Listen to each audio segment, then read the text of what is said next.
안녕하세요. 오늘도 사연 살롱을 찾아주셔서 감사합니다. 저는 30대 중반인 여성입니다. 결혼한 지는 채 1년이 되지 않아 한참 남편과 달달한 신혼을 즐기고 있는 새 신부랍니다. 비록 맞벌이 부부라 평일에는 각자의 일에 집중하느라고 서로 얼굴을 잘 못 보지만 주말에는 세상에 오직 둘밖에 없는 것처럼 행복한 하루하루를 보내고 있어요. 주변에 결혼한 제 친구들이 결혼을 하면 나만의 안정된 울타리가 생기는 기분이라고 하던데 정말 그 말이 딱 맞는 말이더라고요. 저도 남편과 결혼하기 전까지만 해도 조금 결혼이라는 제도에 회의적인 태도를 가졌었는데 너무나 자상하고 따뜻한 지금의 남편을 만난 후로는 생각이 바뀌어 이렇게 결혼에 꼴이 나게 되었네요. 이렇게만 들으시면 많은 분들께서 제가 왜 이런 곳에 사연을 보내게 되었는지 많이 궁금하실 거예요. 지금이야 좋은 사람을 만나 행복하게 잘 지내고 있지만 사실 남편을 만나기 전 저는 한번 결혼의 문턱까지 갔다가 실패한 적이 있었어요. 그때 겪은 일들이 하도 황당하고 어이가 없어 마음이 많이 안정된 지금에서야 사연을 보내요. 사실 그 일을 겪은 직후에는 이런 이야기를 어디 가서 하고 다닐 정도로 마음에 여유가 없었거든요. 결과적으로 봤을 땐 저에게 잘된 일인데도 남들은 쉽게만 넘어가는 결혼의 문턱 앞에서 왜 저만 이런 황당한 이별을 겪어야 하는 건지 도무지 이해도 할 수 없고 받아들이기도 힘겨웠거든요.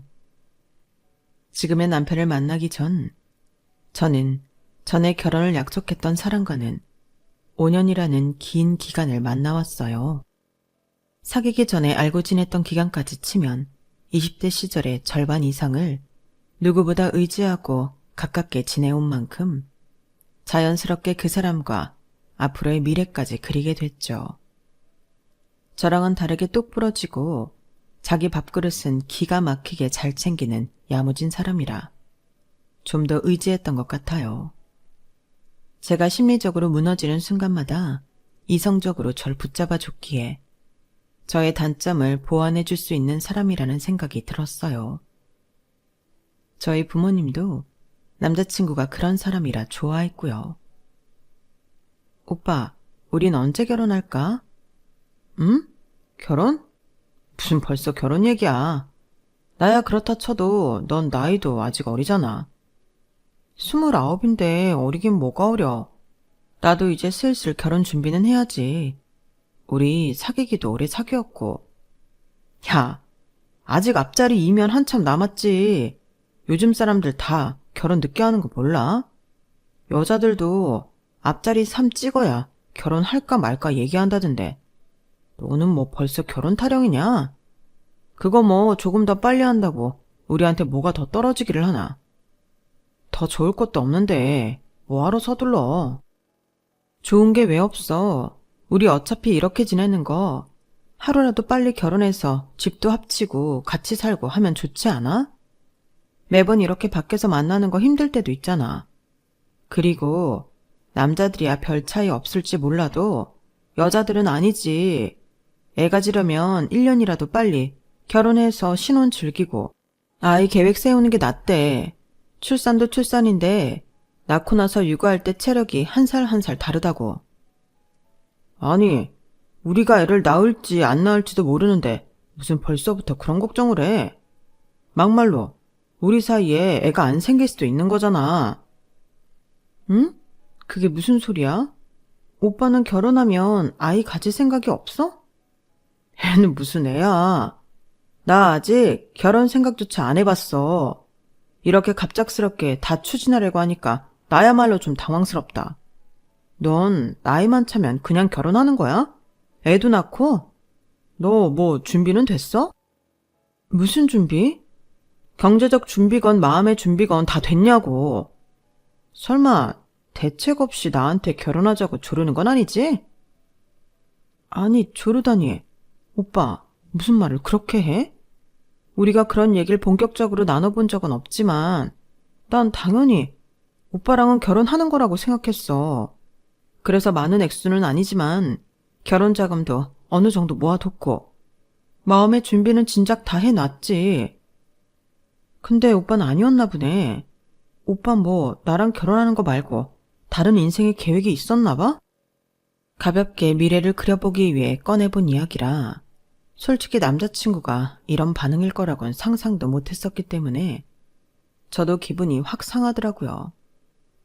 돌이켜 생각해보니 남자친구는 한 번도 저랑 이야기할 때 결혼이라거나 미래에 대해서 두루뭉술하게라도 한 번을 얘기해 본 적이 없더라고요. 늘 이야기를 꺼내고 상상하는 쪽은 제 쪽이었어요. 그걸 깨닫고 나니 더 비참해지더라고요.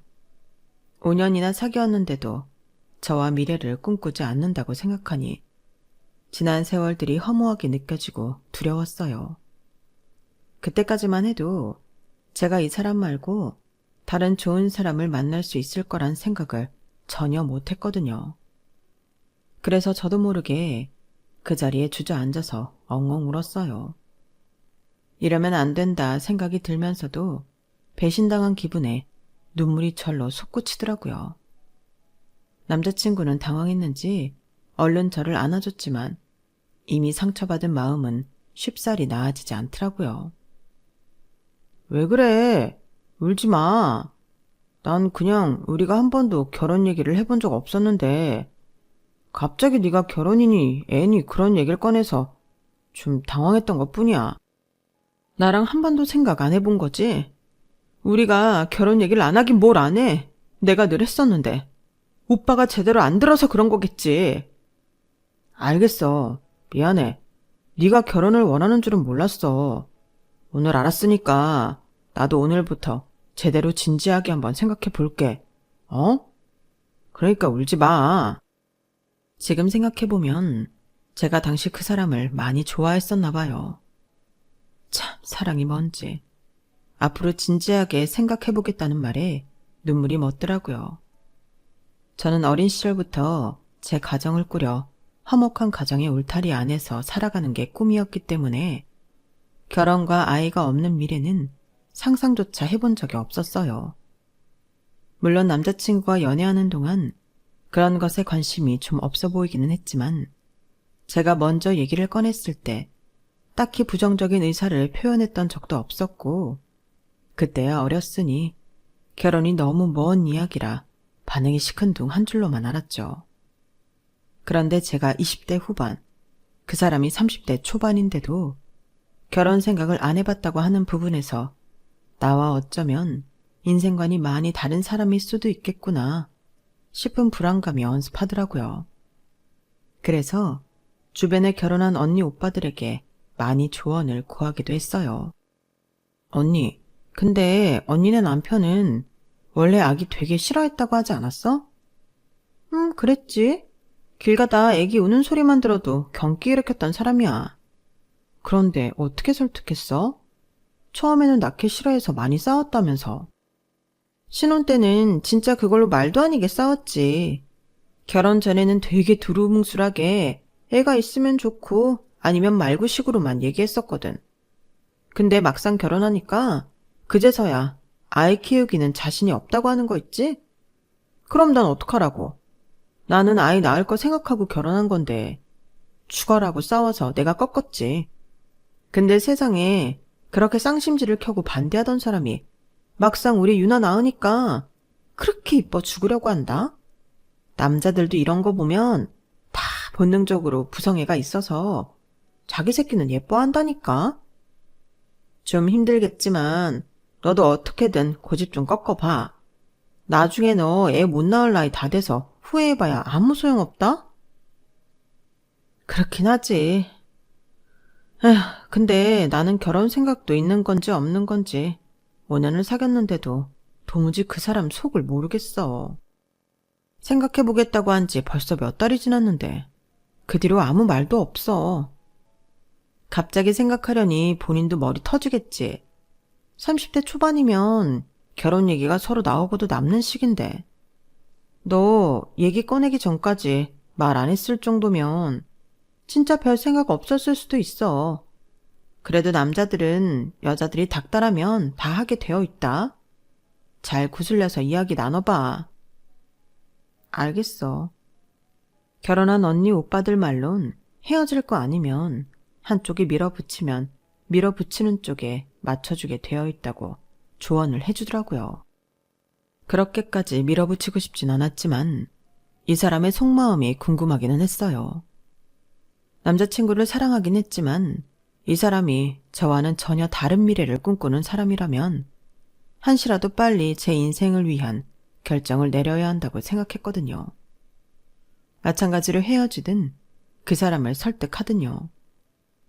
그날 그렇게 미래 이야기로 언성을 높이고 저로서는 인내심을 가지고 기다렸다고 할 만큼 충분한 시간이 흘렀어요. 틈틈이 의사를 물어보았지만 조금만 더 생각해 볼게. 쉬운 결정 아니잖아. 시간을 좀 더 줘. 같은 답답한 대답만 돌아올 뿐이었어요. 그렇게 반년이 지나고 나니 이대로라면 어영부영 남자친구의 의사는 알지 못한 채로 1년이 넘어갈 것 같더라고요.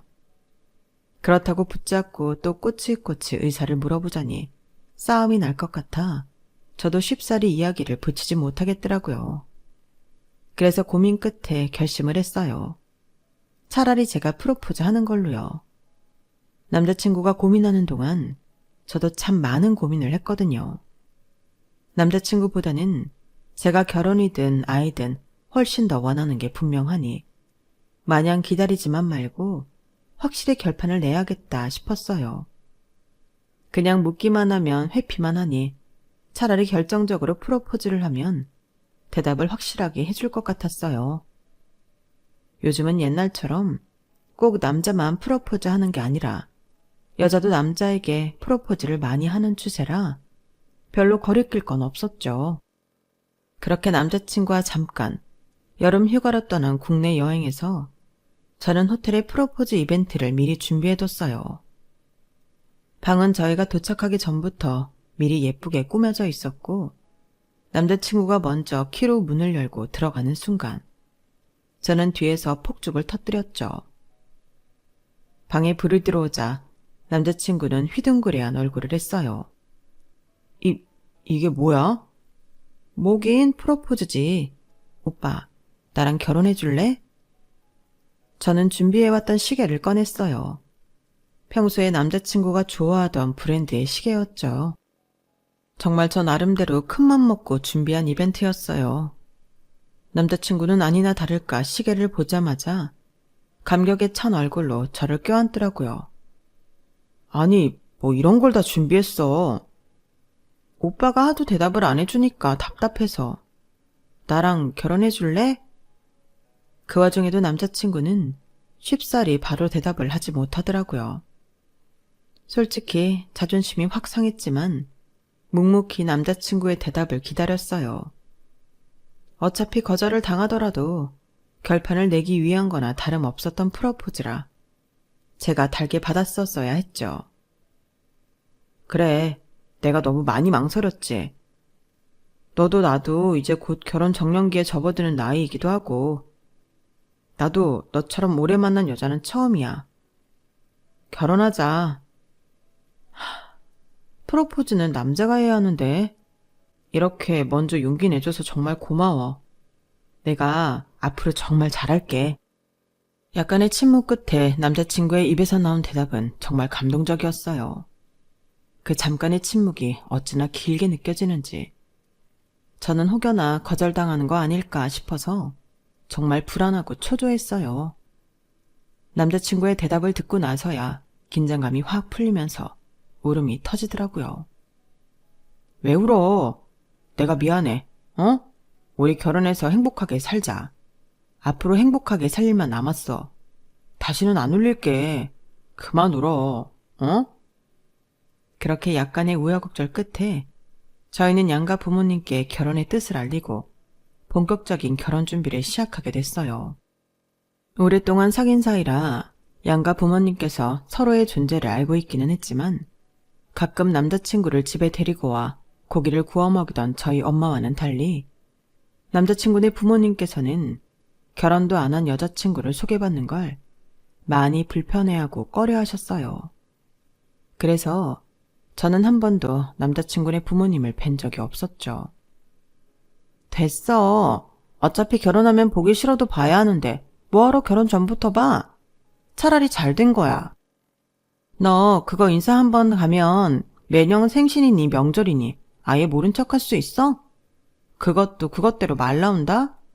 차라리 어색하고 낯선 사이로 지내는 게 나아. 혹시나 남자친구네 부모님께서 저를 마음에 들어하지 않으시거나 할까봐 미리 눈도장도 찍어두고 잘 보이고 싶었는데 부담스럽다는 이유로 도무지 저에게 그런 틈을 내어주지 않으시더라고요. 주변 친구들도 결혼 전부터 굳이 예비 시부모까지 챙길 필요는 없다고 해서 그냥 그런 대로 지내왔는데 확실히 갑자기 인사를 드리러 간다고 생각하니 조금 마음의 부담이 확 오더라고요. 오빠는 좋겠네. 우리 엄마랑 이미 친하니까 긴장도 안 해도 되고. 야, 그래도 긴장되지. 긴장이 어떻게 안 되냐?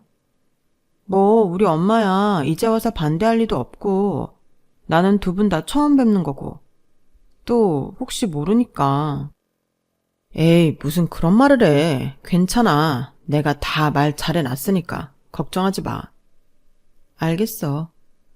그렇게 불안 반 설렘 반으로 제가 먼저 예비시댁에 인사를 드리러 갔어요. 오빠에게 물어서 어머님이 좋아하신다는 꽃과 아버님이 좋아하신다는 얼그레이 케이크까지 주문 제작해서 찾아뵈었죠. 저 나름대로 옷차림도 신경을 많이 썼고 깍듯하게 예의를 지키려고 노력을 많이 했어요. 제가 너무 긴장을 한 탓인지 분위기가 빠르게 화기애애해지진 않았지만 각고의 노력 끝에 식사가 끝나고 티타임을 할 때쯤에는 그래도 얼어있던 분위기가 한층 풀렸죠. 어머님 아버님께서도 그게 느껴지셨는지 조금씩 저를 친근하게 대하기 시작하셨어요. 남자친구의 어린 시절 자랑부터 당신들께서 아들을 얼마나 애지중지 키우셨는지 뭐 그런 이야기들을 한참 늘어놓으시다가 화제가 저로 바뀌었어요.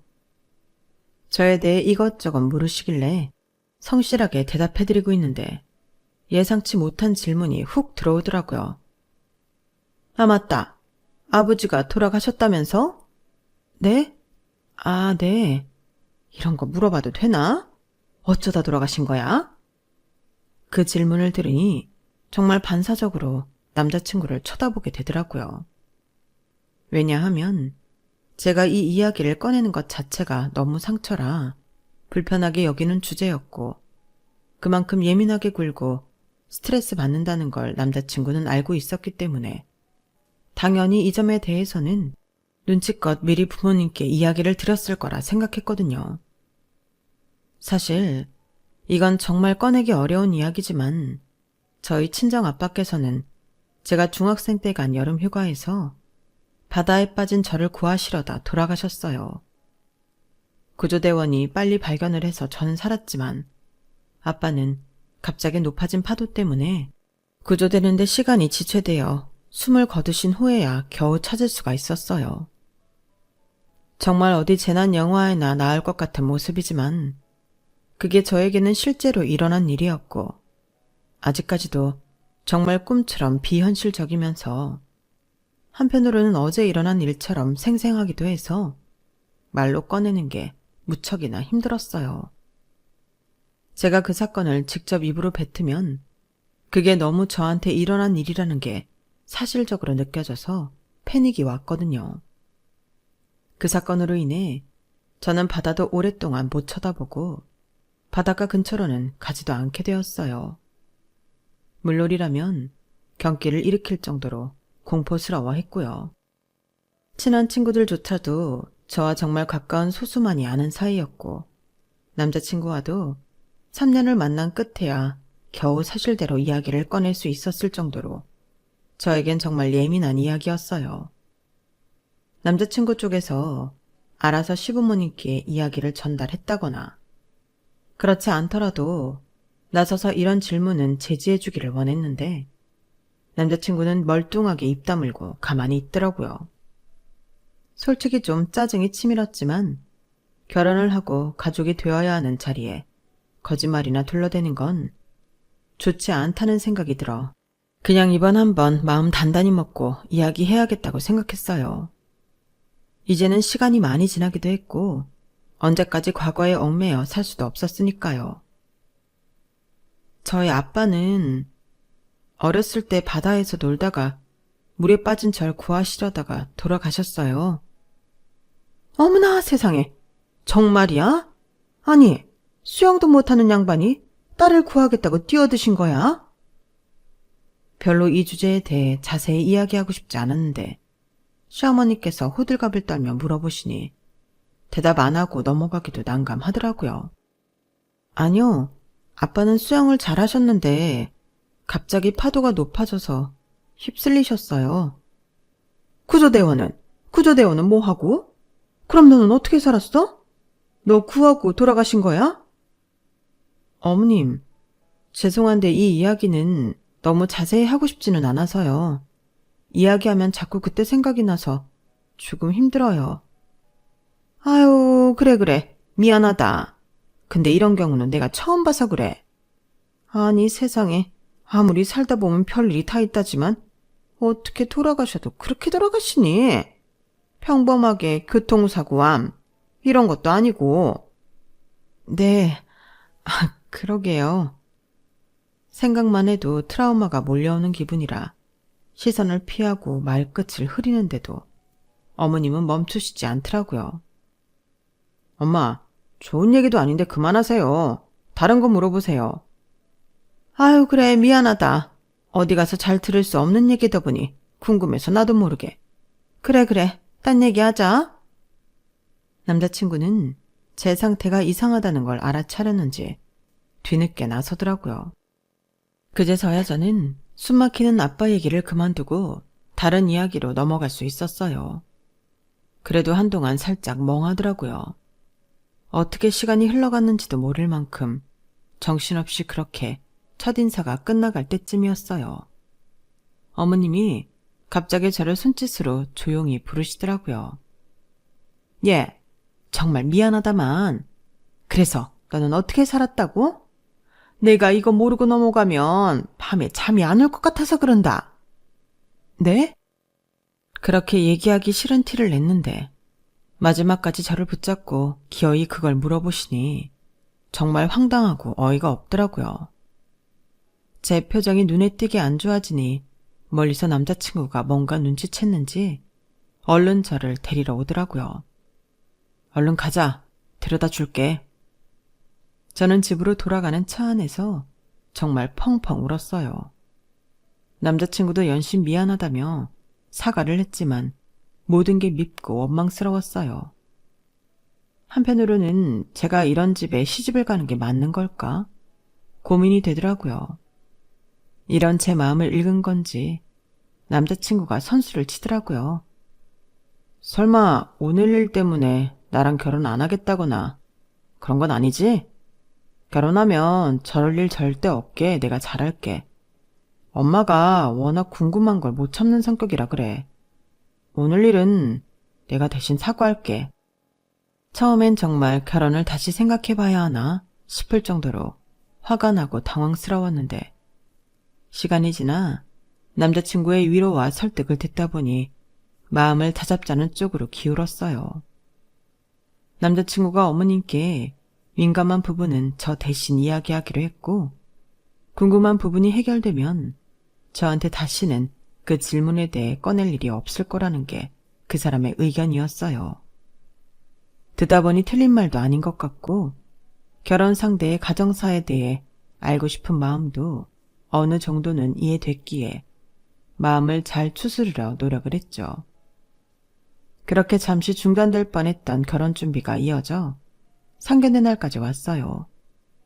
그날은 저보다도 엄마가 더 떨려 하시더라고요. 아, 정말 괜히 책 잡히면 안 되는데. 엄마 어떠니? 괜찮아? 완전 괜찮아. 너무 예쁜데? 내가 본 엄마 중에 오늘이 제일 예뻐. 그래, 다행이다. 아빠 없다고 은근히 무시할까 봐. 엄마라도 고급스럽게 차려입고 가야 우리 딸이 시집살이 좀 덜하지. 에이, 그런 게 어딨어. 나 시집살이 절대 안 할 거야. 걱정하지 마요, 엄마. 엄마 속상하게 할 일 절대 없어. 그래, 하도 별난 시댁이 많으니 딸 가진 엄마로서 마냥 안심하고 있을 수만은 없어서 그래. 걱정 마시고 같이 편하게 다녀와요. 나도 처음엔 긴장 많이 했는데 그래도 생각보다 친근하게 대해주는 분들이셨어. 그치? 엄마가 괜한 걱정하는 거겠지? 그렇다니까. 엄마가 이렇게까지 긴장하실 줄은 몰랐는데 그런 모습을 보니 낯설면서도 기분이 묘하더라고요. 저희 엄마 때문에라도 상견례가 무사히 끝나길 바라는 마음이 들었어요. 안녕하세요. 처음 뵙겠습니다. 잘 부탁합니다, 사돈. 네, 안녕하세요. 상견례 식사는 처음에는 순조롭게 진행이 되는 듯 했어요. 그런데 어느 정도 식사를 마칠 때쯤이 되니 설마 했던 불편한 이야기가 오가기 시작을 했죠. 사돈께서 혼자서 딸을 키우느라고 그간 참 고생이 많으셨습니다. 그렇게 귀하게 키운 딸, 저희 집에 시집 보내시는데 망설임이 없으시니 참 감사할 따름이에요. 아유, 아닙니다. 혼자 키우느라 고생은 좀 했을지 몰라도 그리 생색낼 일 아니라고 생각해요. 저도 딸 키우면서 덕분에 행복한 일도 많았고 힘들 때마다 버틸 수 있는 힘이 됐으니까요. 아들 키우는 것도 마찬가지로 고생이셨을 텐데 저희 딸 예쁘게 봐주셔서 감사합니다. 네, 자식 키우는 건 누구한테나 힘든 일이긴 하죠. 이렇게 힘들게 키운 자식 결혼할 때가 되면 상대방은 괜찮은 사람인지 사돈될 집안은 어떤지 괜한 염려가 들기 마련이고요. 그래서 말인데요, 사돈. 사돈이라면 이해해 줄 것 같아서. 갑자기 어머님이 뜸을 들이시길래 불길한 기분이 들었어요. 엄마도 조금 당황하셨는지 덩달아 심각한 얼굴이 되셨죠. 네? 뭐 때문에 그러시나요? 편하게 말씀해 주세요. 다름이 아니라 제가 이 자리에 누구 한 명을 더 초대했는데 불러도 될까 싶어서요. 네? 누구신데요? 제가 평소에 정말 아끼고 의지하는 사람입니다. 저희 아들도 조카처럼 대하던 사람이라 결혼하는 상대방을 꼭 좀 보고 싶다고 해서요. 아, 네. 잠깐이면 되나요? 네, 그럼요. 오래 같이 있을 필요도 없습니다. 아이고, 초면에 어렵고 껄끄러운 부탁인 건 알지만서도 결혼이라는 게 워낙에 중요한 일이다 보니 주변에서도 은근히 참견이 많아서요. 이해해 주셔서 감사합니다. 아닙니다, 뭐. 아드님을 아끼는 분이 주위에 많다니 오히려 좋은 일이네요. 엄마는 말씀은 그렇게 하셨지만 얼떨떨하고 떨떠름한 기분까진 미처 숨기지 못하셨어요. 저 역시도 사전에 말도 없이 제3자가 이 자리에 참석한다는 게 너무 기가 막히고 황당하더라고요. 말없이 예비 신랑을 쏘아보니 자기도 모르는 일이라는 듯 어깨만 으쓱 하더군요. 어이가 없어 헛웃음이 나오려는데 뒤이어 등장한 사람의 정체에 하마터면 욕이 튀어나올 뻔했어요. 치렁치렁하게 긴 머리에 한눈에 튀는 붉은 한복을 입고 온 그 사람은 누가 봐도 무당 같았어요. 여기 앉아요. 여기 앉아. 아, 이쪽은 저랑 절친한 언니인데 이 언니가 좀 미래를 잘 보거든. 결혼하기 전에 원래 사주, 궁합 같은 거 많이들 보잖아요. 그런데 그것보다 정확한 게 신점이랑 관상이거든. 내가 이 언니 말 듣고 큰일 피한 게 한두 번이 아니라서. 어차피 아닐 인연이면 결혼 전에 헤어지는 게 나으니까 이해들 해주실 수 있지요? 아니 어머님, 제가 지금 상견례하러 왔지 면접 보러 온 건가요? 저희 엄마도 계신 앞에서 지금 무당이 웬 말이세요? 이런 사람을 이 자리에 데리고 올 거였으면 사전에 언지를 해주셨어야죠. 언지를 하면 찬성은 할 거고 내가 그렇게 못할 부탁한 것도 아니고 아까 말한 대로 이 언니는 나랑 친한 사람이야. 꼭 무당이라서가 아니라 나는 이 언니랑 엄청 가깝고 내 인생의 큰일은 다 이 언니가 봐줬는데 어떡하라는 거니? 결혼을 그냥 넘어가라고? 약간 말다툼처럼 언성이 높아지자 엄마께서 제 팔을 가만히 잡아당기셨어요. 저도 엄마 앞에서 이런 모습 보이고 싶진 않았지만 솔직히 이 정도면 예비시댁에서 추태를 부린 거 아닌가요? 마음에 안 들면 차라리 처음부터 마음에 안 든다고 하면 되지. 무당을 부른 게 꼭 저랑 엄마를 테스트하는 것 같아서 짜증이 확 났어요. 에? 여자애가 기운이 세긴 세네. 응? 야, 너 얼굴 좀 똑바로 보자. 어딜 선녀님 모시는 내 앞에서 큰 소리야, 큰 소리는. 아이고, 어머나 세상에. 무당에 저에게 한 소리를 하길래 빨리 점이나 보고 떨어져라는 마음으로 쏘아봤더니 갑자기 오버를 하며 뒤로 넘어가는 신용을 하더라고요. 시부모님은 잡아주는 신용을 하며 괜찮냐고 하는데 코미디가 따로 없었어요. 왜 그래? 무슨 일이야? 뭐가 보여? 이건 선녀님까지 부를 필요도 없겠어. 딱 관상 보니까 알겠네. 뭐? 관상? 무슨 관상인데? 이거 네 아들이랑 결혼하면 딱 집안 말아먹을 관상이야. 두 사람 합이 안 좋아도 너무 안 좋아. 이 결혼 엎어. 없는 게 서로한테 좋아. 뭐? 정말이야? 다른 방법은 없는 거야? 없어. 나도 웬만해선 이런 말 안 하는데 이건 구판을 해도 안 될 인연이야. 오래 사귀었다며. 아들 일 잘 안 풀리는 거 옆에 딱 유년이 붙어 있어서 그래. 얼른 헤어져, 얼른. 전 딱히 사준이 신점이니 믿지도 않았지만 막상 대놓고 그런 말을 들으니 기분이 너무 나쁘더라고요.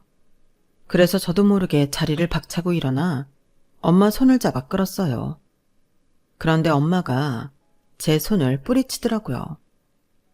설마 이런 취급을 당하고도 엄마가 저를 이딴 집에 시집 보내려는 건가?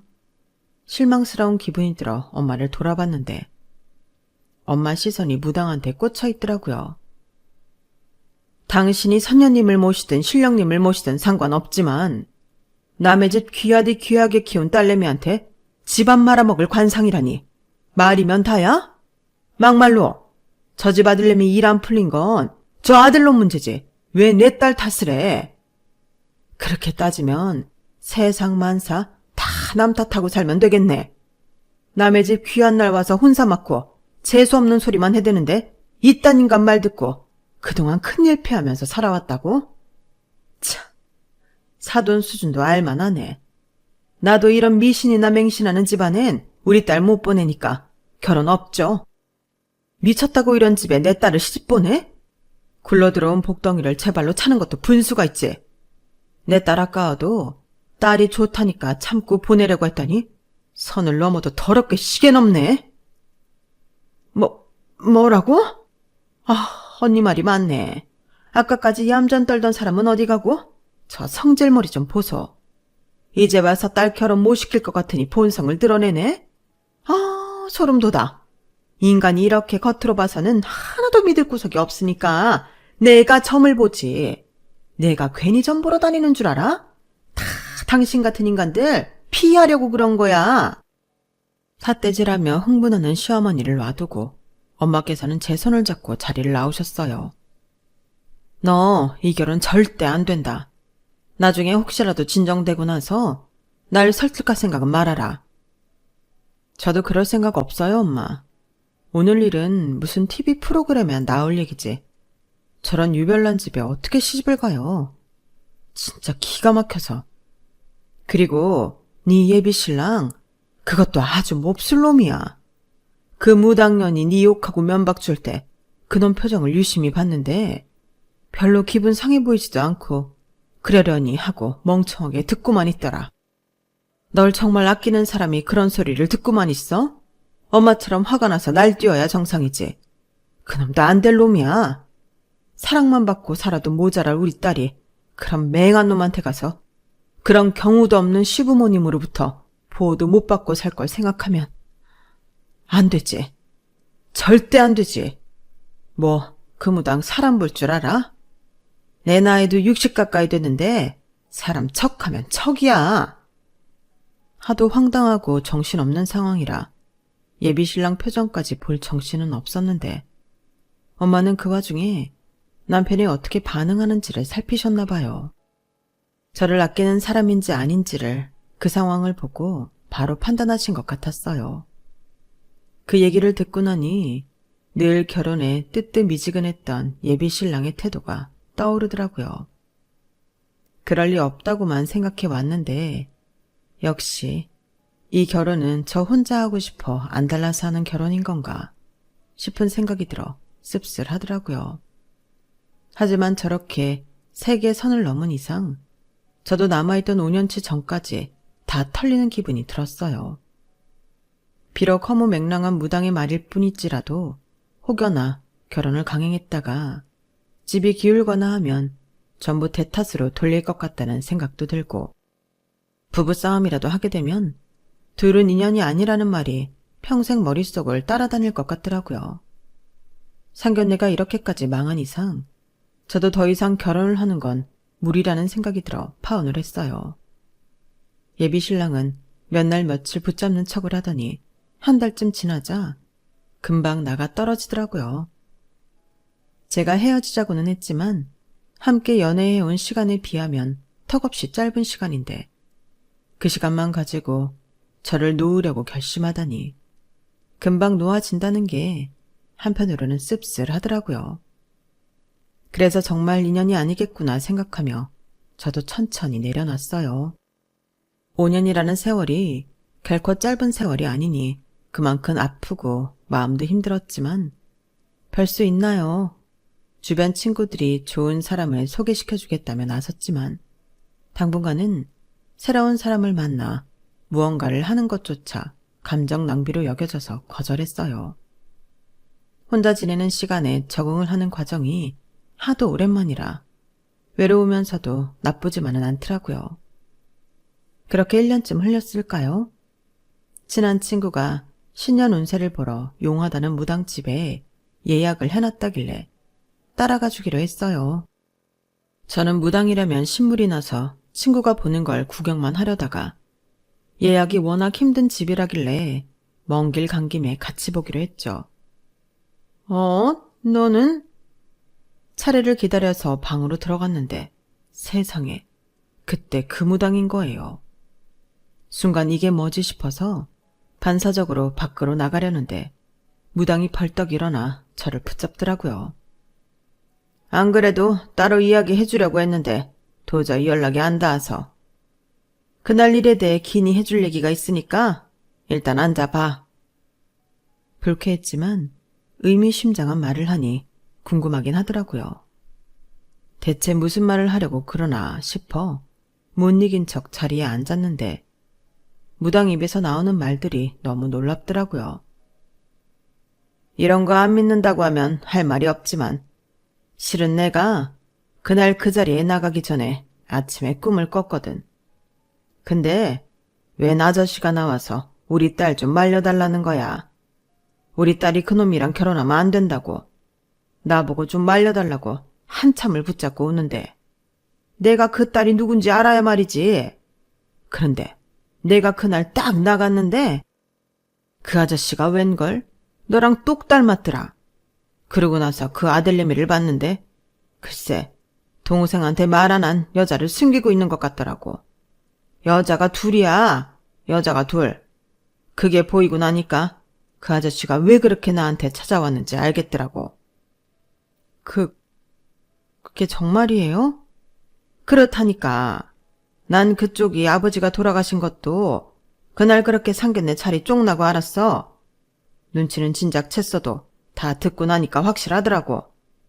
그런데 그 동생이 성격이 보통이 아니거든. 동생 쪽에서 학을 떼게 만들어야 파혼이 될 걸 알아서 일부러 말을 그렇게 한 거야. 근데 그쪽 어머니가 보기보다 강단이 있으시더라. 원래 그런 성격 아닌 것 같은데 딸 일이라니까 바로 나서서 데려가고 보기 좋더라고. 부모님한테 엄청 사랑받나 봐. 그때를 떠올리며 정말 뿌듯하다는 듯이 웃으며 말하는데 무당이 하는 말에서 진심이 느껴지더라고요. 워낙 용한 사람이기도 하고 우연이라고 하기엔 설명할 수 없는 점이 한두 가지가 아니었어요. 저를 그렇게 붙잡던 예비 신랑이 저와 파혼한 지 2달 만에 새로운 여자와 사귄다는 소식을 들었거든요. 저는 5년을 만나서 그런지 최소한 1년 가까이 힘들어하며 지냈는데 그 사이에 새 여자가 생겼다는 사실이 납득이 가질 않아서 그것 때문에 더 마음고생을 했었거든요.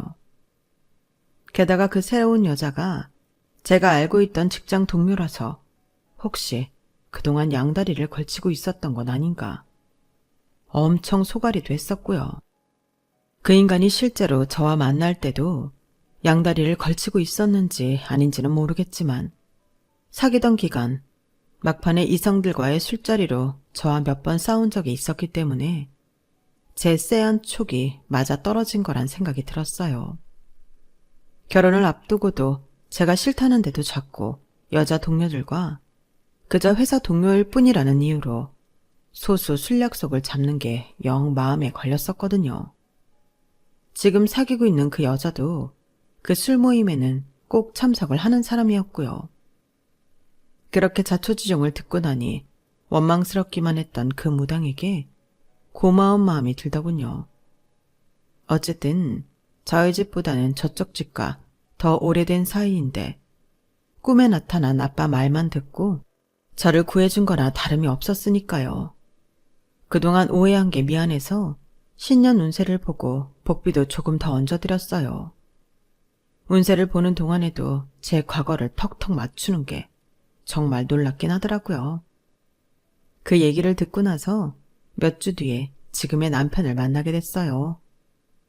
남편은 정말 보기 드문 다정하고 좋은 사람이었고 의심 많고 경계심 많은 저에게 확신을 주는 사람이라 만난 지 1년 만에 결혼을 추진하게 됐어요.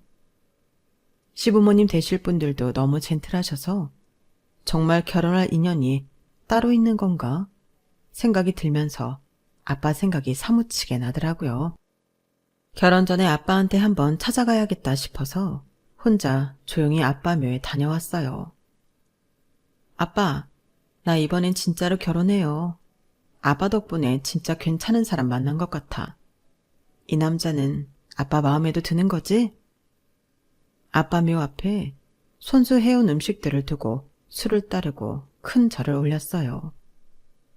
돌아가신 지 오래되셨는데도 자식이 걱정되셨는지 일면식도 없는 무당 꿈에 찾아가 제 결혼을 말리셨다는 걸 떠올리면 정말 눈물이 나더라고요. 그렇게 아빠랑 좋은 시간을 보내고 나서 지금의 남편과 결혼을 했죠. 정말 그 일이 없었더라면 지금처럼 행복하게 살지 못했을 거예요. 그전까지는 미처 몰랐지만 이런 일들을 겪고 나니 확실하게 알겠더라고요. 이 세상에 어떤 사랑보다 가장 숭고하고 위대한 건 부모님의 사랑이라는 걸요. 저도 남편과 슬슬 주말 부부 생활을 끝내고 이세를 계획하고 있는데 자식을 낳으면 자식에게 이런 사랑을 줄 수 있을까 하는 생각을 해요. 제가 받아온 사랑들을 다 돌려줄 수 있는 존재가 태어난다면 꼭 그렇게 사랑을 주고 싶어요. 저희 엄마와 아빠가 저를 키워주시는 내내 제게 베풀어주신 안정적이고 따뜻한 사랑을요. 제 이야기는 여기까지예요. 들어주신 분들 감사합니다. 매일매일 복 받으세요. 여러분, 사연 댓글에 응원과 현명한 조언 부탁드려요. 좋아요와 구독은 저에게 큰 힘이 됩니다. 오늘도 좋은 일 가득하세요.